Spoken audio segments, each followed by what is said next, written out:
오늘로 풀어가는 산상수훈 원어강의 10번째 시간을 함께 갖도록 하겠습니다. 우리가 성경 말씀을 듣고 배울 때 사실은 듣기만 하지 말고 스스로 디스커션을 해야 합니다. 자기 자신과 검토하고 토론을 해야 합니다. 그래 저 말씀을 이해를 해. 그러면 그 말씀은 안에 있다는 것입니다. 우리는 이해를 하지 않고 그대로 말씀을 배울 때 믿기만 하는데 그렇게 해가지고 말씀의 성장이 우리 속에 일어날 수가 없습니다. 그리고 산상수훈이나 요한복음의 만찬강화를 입원했다 그러면 자기가 메모해 놓은 곳에다가 사회를 채우고 보관해 놓았다가 다음에 다시 산상수훈이나 만찬강화를 할 때 다시 들여다보게 되면 한층 자기의 깨달음이 깊어진 것을 우리는 스스로 경험할 수가 있을 것입니다. 그렇게 하면서 자꾸 사이를 메꾸어 가시면서 가급적이면 자기의 것으로 만들어 가려는 시도를 해 놓으시기 바랍니다. 그러다 보면 나중에는 자연스럽게 자기의 것이 나오게 됩니다. 자기가 만든 음식을 다른 사람들에게 생명의 양식으로 먹일 수 있게 된다는 말입니다. 그렇게 하면서 우리가 서로 발전을 해 나가는 것입니다. 그러니까 연구하는 사람 높이를 어디에 둬야 하는가 하면 내가 직접 성경을 보고 말씀을 내겠다는 것에 염두를 둬야 합니다. 앞에서도 말했지만 피스메이커가 되어야 합니다. 이들이 누구인가 하면 하나님의 아들들인데 하나님의 아들들은 바로 말씀을 내는 사람들입니다. 결국 피스메이커라고 하는 것은 말씀 안에서 하나가 되어가는 사람들입니다. 설령 우리가 밖에서 어떤 문제를 가지고 타협을 해서 성사가 되었을지라도 말씀 안에서 하나가 되지 못하면 밖의 사건은 서로 간의 서로 간의 이익이 합치되었기 때문에 타협이 된 것으로 의미가 별로 없습니다. 그런 합의는 어느 한쪽의 이익이 깨지면 그 타협도 깨어지게 됩니다. 그런데 말씀 안에서 하나가 된 상황에서 밖의 것도 그렇게 되어져야 합니다. 그러니까 말씀에 기반해서 피스메이커가 된 다음에 밖에서도 그 여파로 피스메이커가 되어야 하는데 우리는 그것을 항상 분리하고 있다는 것이 문제입니다. 그런데 우리가 지금 가독의적으로 조심해야 할 것이 뭐냐면 이 목사의 체제에서 나의 상태로 바뀌는 겁니다. 이제까지는 저 목사가 성경을 보고 깨닫고 말씀을 냈던 것하고 이제는 각자가 자기 속에 있는 것들하고 얼마나 차이가 있는가, 그것을 점검하면서 그 수준으로 올라가야 한다는 것입니다. 그런데 문제가 뭐냐면 너무 믿음들이 좋다는 것입니다. 무조건 믿습니다가 문제라는 것입니다. 목사님 말씀이야 뭐 이제까지 점검해 보니까 문제가 없어 하면서 토시 하나까지 다 필사하여 그대로 읽는 것으로 만족해 버립니다. 그렇게 되면 발전이 없습니다. 항상 목사의 것만 믿어요.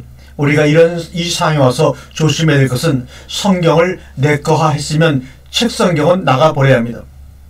최 목사의 것이 나를 이 정도까지 키워줬으면 최 목사의 것은 제가 여러분들에게 말하고 있는 이 모든 내용들 떨어져 나가버려야 합니다. 그리고 이제는 내 성경이 되고 내 말씀이 되어야 하는 것입니다. 그래야 내가 피스메이커가 되지 그저 최 목사의 말씀을 듣는 것이 좋다라고 주저앉아 있으면 절대로 피스메이커가 되지를 못합니다. 그래서 세상에 나가면 안 된다는 것이 바로 그 문제입니다. 왜 안 되느냐? 노예가 되었기 때문입니다. 이제는 내가 말씀을 내고 그런 내가 세상에 나가서도 피스메이커가 되는 것입니다. 그런데 교회에 오면 말씀 안에서 하나가 되는데 가정이나 사회에 나가면 엉뚱하게도 별개의 세상으로 바뀌어버리는 것입니다. 지금 우리의 목표가 뭐냐면 세상 사람으로 세상 나라에서 하나님의 나라가 되어가는 것입니다. 그러려면 어떻게 해야 되겠습니까? 가급적이면 밖에서의 어떤 수단이나 조건으로 합의를 하려고 하거나 합병하려고 하지 말고 말씀 안에서 합의가 된 사항이 밖의 생활로 자꾸만 나타나야 합니다.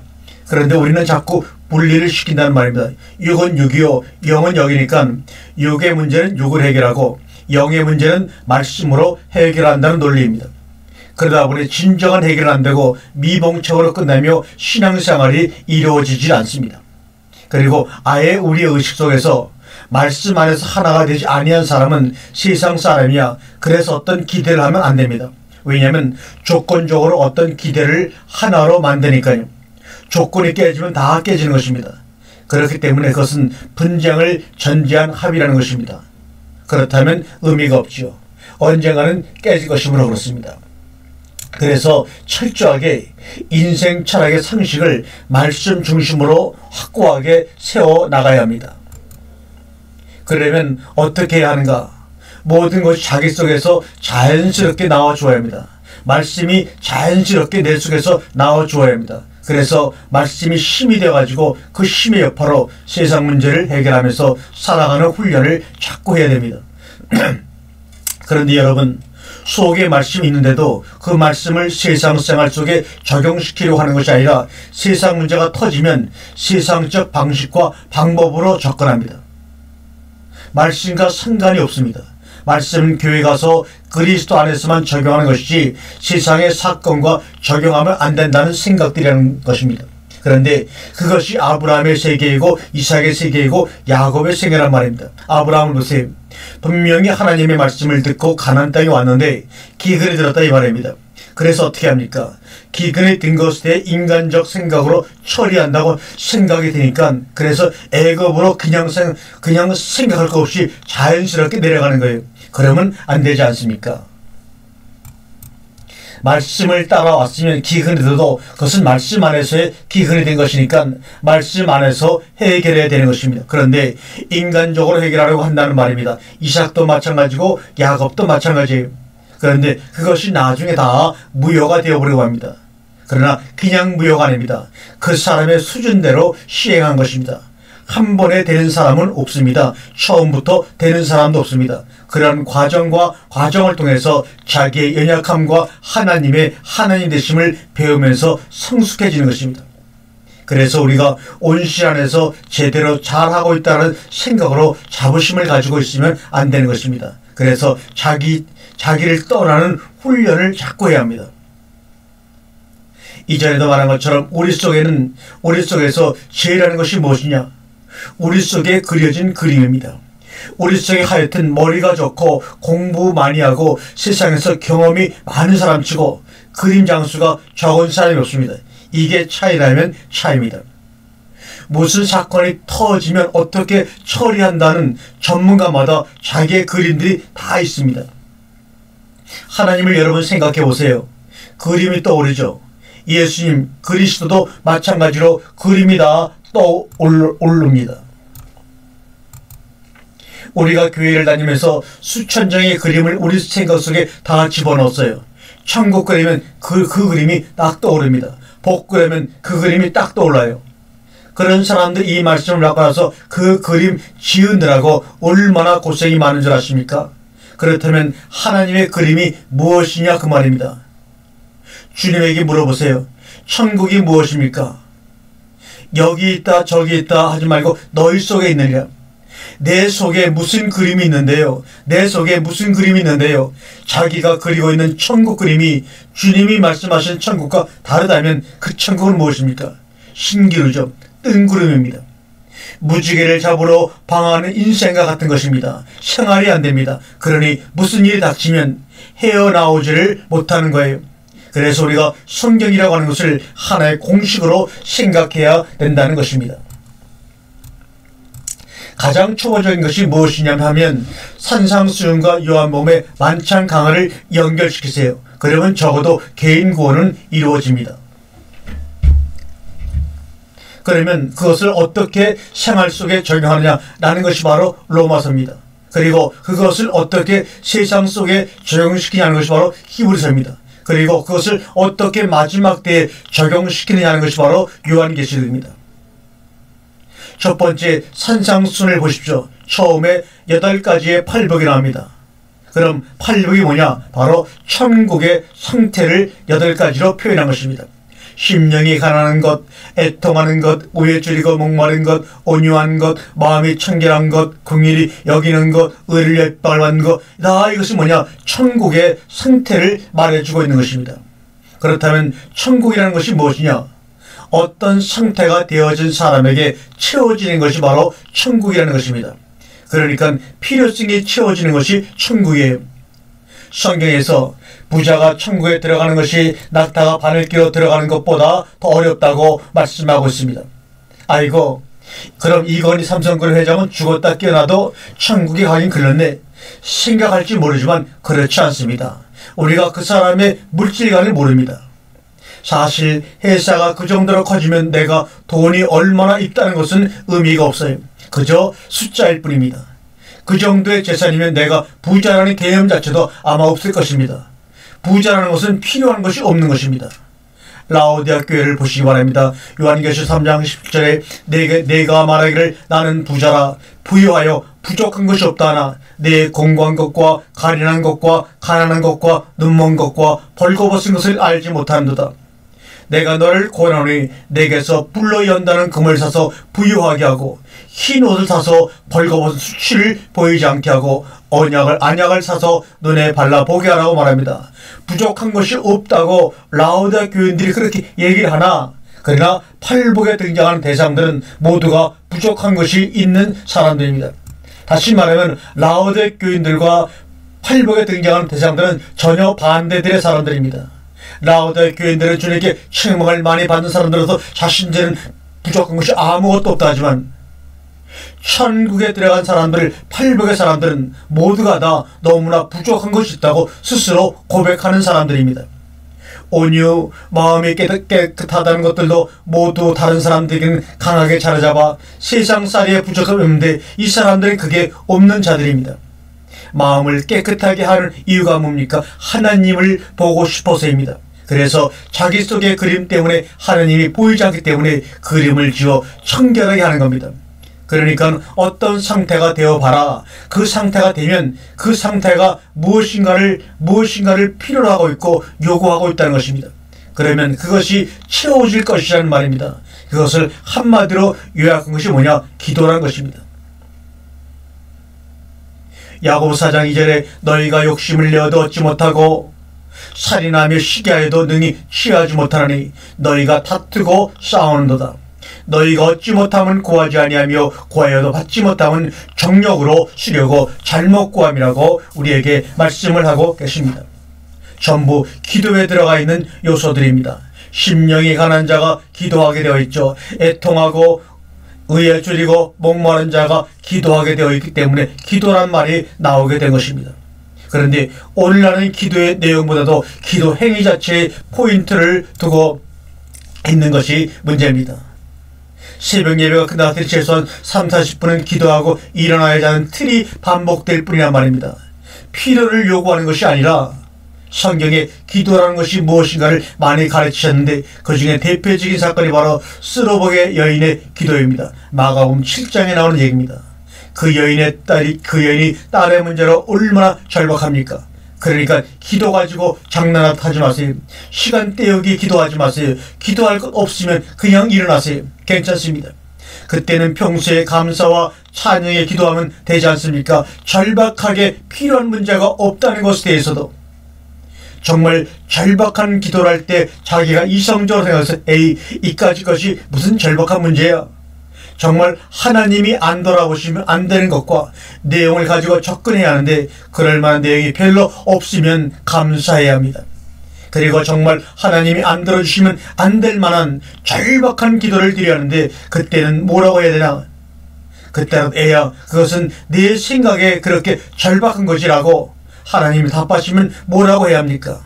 가만히 돌아보면 정말 자기 생각에 절박한 것이지 하나님 입장에서 보면 그렇지 않을 수도 얼마든지 있다는 것입니다.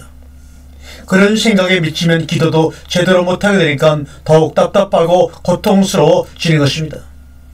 상황은 계속해서 안 좋아지는데 사도 바울도 자기의 문제를 가지고 간절히 하나님께 기도했다는 내용이 한 번 기록되어 있습니다. 그럴 때 하나님은 그에게 말하기를 그 내 은혜가 내게 족하다는 노에 가까운 답변으로 교회와 다른 성도들 그리고 다른 문제를 가지고 기도한 것은 많지만 사도 바울은 자기 개인적인 문제로 기도하는 것은 더 이상 나타나지 않는다는 말입니다. 우리가 잘 아는 믿음의 조상 아브라함의 생애도 보세요. 그의 생애 가운데 간절한 기도를 몇 번이나 했습니까? 수dom성 문제를 가지고 딱 한 번 간절하게 매달렸습니다. 기도라는 것이 바로 그런 것입니다. 기근이 와도 기도하지 않았어요. 애굽에 양식 있으면 그리 가서 얻어먹으면 되지 뭘 그런 것 가지고 기도하고 뭐하고 해. 이삭을 바치러 갈 때도 기도했다는 말이 없습니다. 그러면 아브라함의 믿음이 부족해서 그런 겁니까? 사실 우리 한국 교인들의 믿음이 너무 좋아서 문제입니다. 무조건 아멘이요 믿습니다의 연발이니 도대체 그 속에서 무엇을 믿고 있는지 난감할 때가 한두 번이 아닙니다.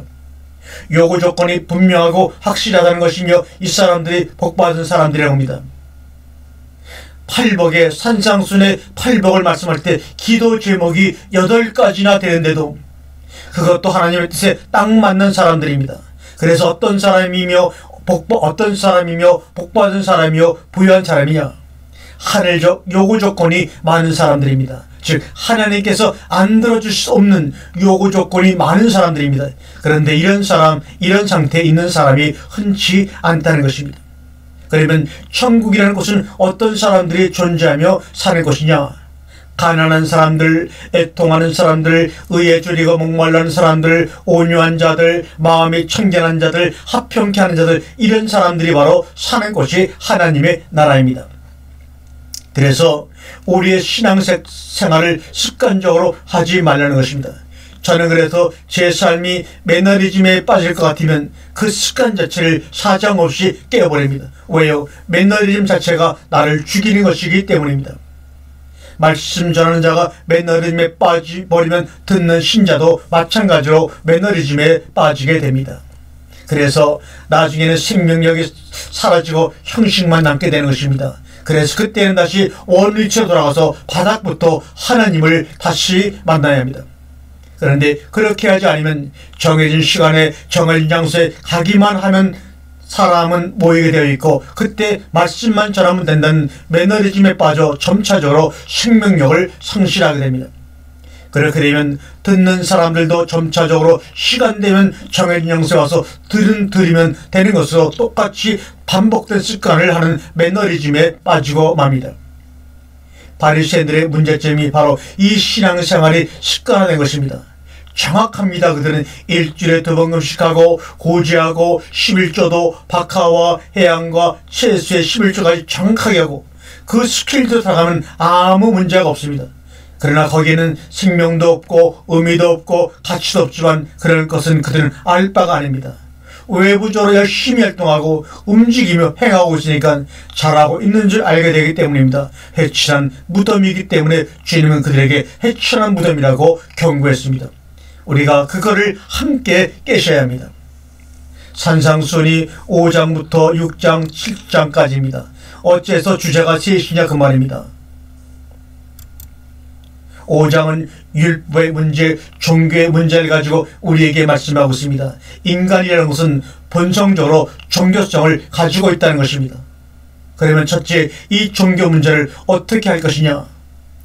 그것을 율법이라는 말로 표현하고 있는데 그러나 깊이 보면 인간 속에 잠재되어 있는 종교성을 다루는 문제입니다.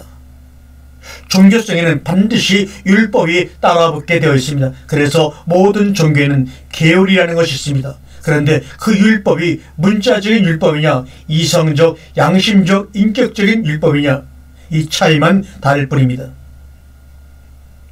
마태복음 5장 21절과 22절에 보게 되면 옛사람에게 말한 바 살인치 말라 누구든지 살인하면 심판을 받게 되리라 하였다는 것을 너희가 들었으나 나는 너희에게 이르노니 형제에게 노하는 자마다 심판을 받게 되고 형제를 대하여 나가라 하는 자는 공회에 잡히게 되고 미련한 놈이 하는 자는 지옥불에 들어가게 되리라고 말합니다.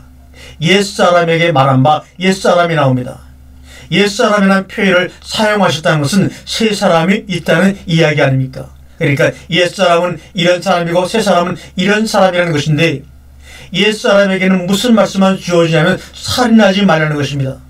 못하였다는 것을 너희가 들었으나입니다. 그렇게 들었기 때문에 그때부터 살인치 말라는 계명이 그 사람 속으로 쏙 들어갑니다. 그런데 문제는 살인치 말라고 했기 때문에 살인하며 그때부터 율법을 범한 것이 됩니다. 그럼 그때부터 세상은 둘로 나누어집니다. 살인한 사람과 살인하지 않은 사람으로 나누어집니다. 율법을 지킨 사람과 율법을 범한 사람으로 나누어집니다. 그러니까 법이 그러하기 때문에 살인하지 않은 사람은 처벌하지 못하고 살인한 사람만 처벌하게 되어 있어요. 경찰이 뭐 하는 줄 아세요? 강도나 살인자를 예방할 그 짓을 못하게 하는 것이 아니라 이미 저질러진 사건에 대해 뒤수습을 하는 일을 합니다. 왜냐하면 살인하지 말라는 법을 어긴 사람을 잡아야 하기 때문입니다. 살인 의사를 가지고 있는 사람은 건드리지도 못하고 살인한 사람만 잡는 것입니다.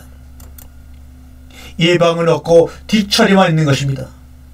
국법이라는 것이 어차피 세계적으로는 성경법에서 유래된 것입니다.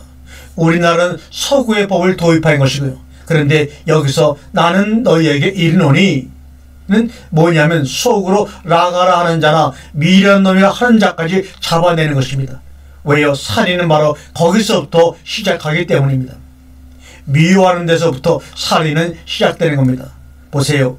살인이라는 것은 쉬운 예로 어떤 분이 제게 와서 컵에 든 물을 보고 이 물은 썩은 물이야, 이 물은 저주받은 물이야, 그렇기 때문에 이 물을 먹으면 죽어라는 소리를 하루 종일 하고 나서 물을 분석해보면 그 물이 진짜 썩는답니다. 이것은 일본인이 쓴 문 알고 있다는 책에서 제가 참고한 것입니다. 그런 차원에서 우리가 작정하고 어떤 사람을 죽게 만들 수도 있다는 것입니다. 날마다 독을 붓고 또는 암에 걸려 죽어라고 주문을 외우면 그 파장이 그 사람에게 간다는 것입니다. 기도도 똑같은 효과입니다. 그런데 그 사람의 영역이 더 세면 쓸수록 더 세게 작용합니다. 그래서 그런 생각을 하고 있는 자체가 살인의 시작이라는 말입니다. 그럼 팔복으로 돌아가서 심령이 가난한 자, 애통하는 자, 의에 쫄이고 목마른 자 등 그런 생각을 할 팀이 있습니까? 죄 지을 팀이 있냐고요?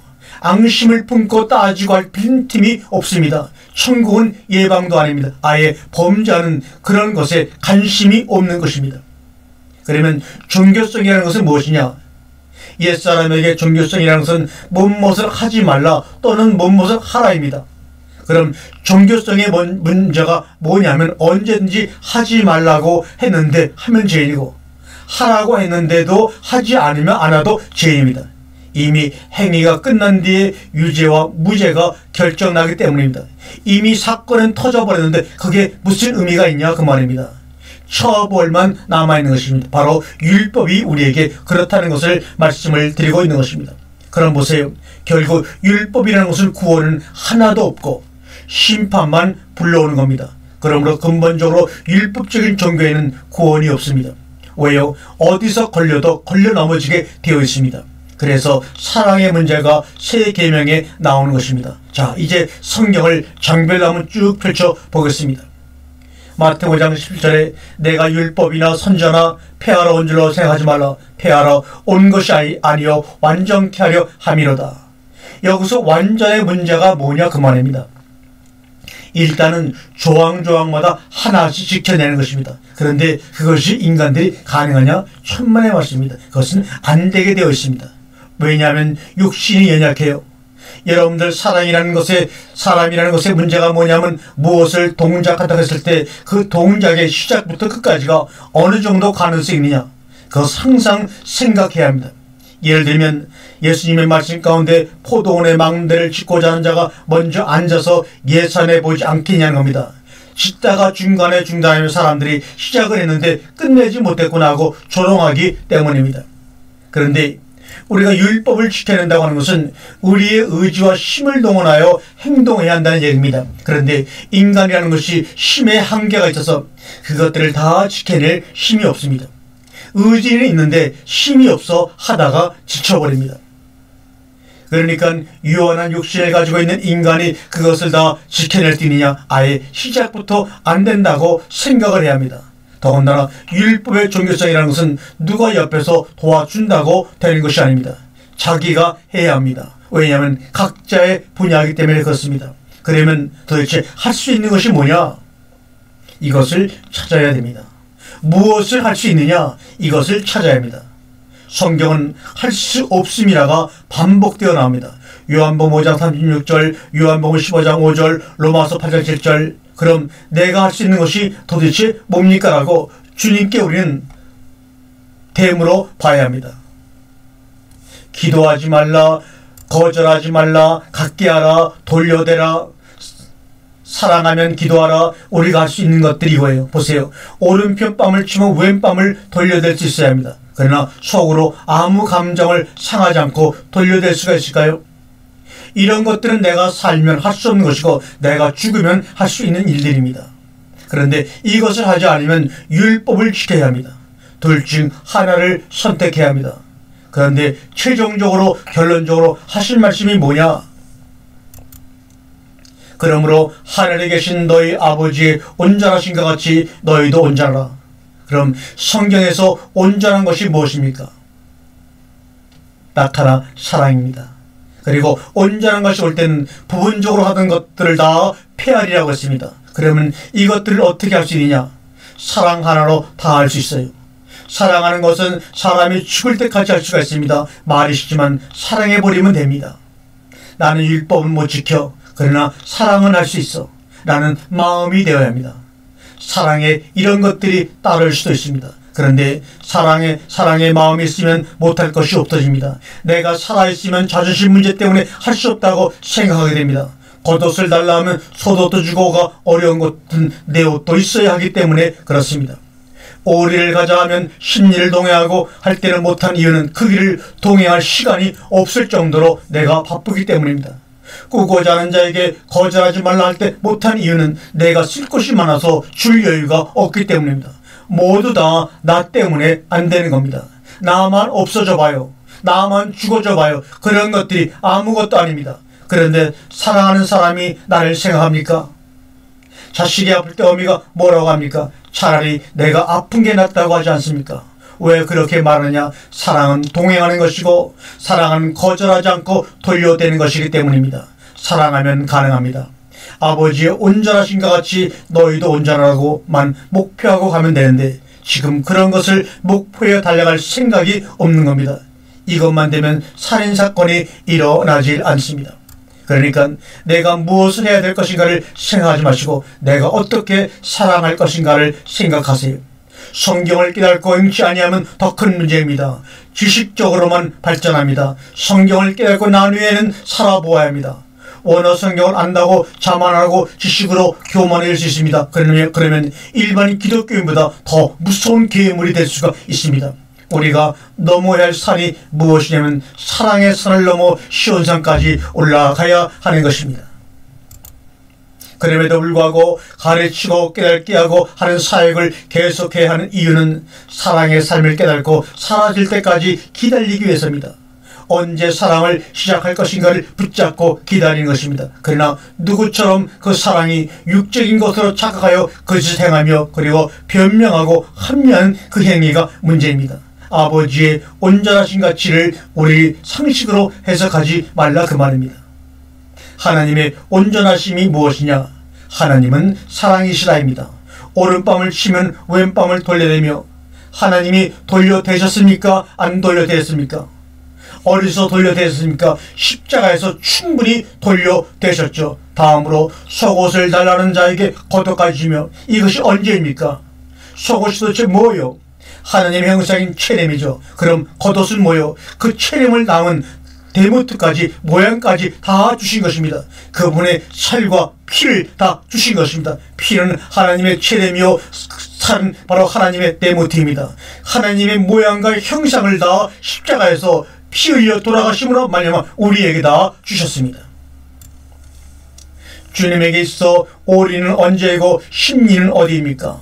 우리는 기껏해야 죽으면 천국 가기 원했죠. 그런데 그 하나님은 천국만 보내줍니까? 내 속에 천국까지 다 주시는 겁니다. 우리 생각보다 배를 더 가시는 것입니다.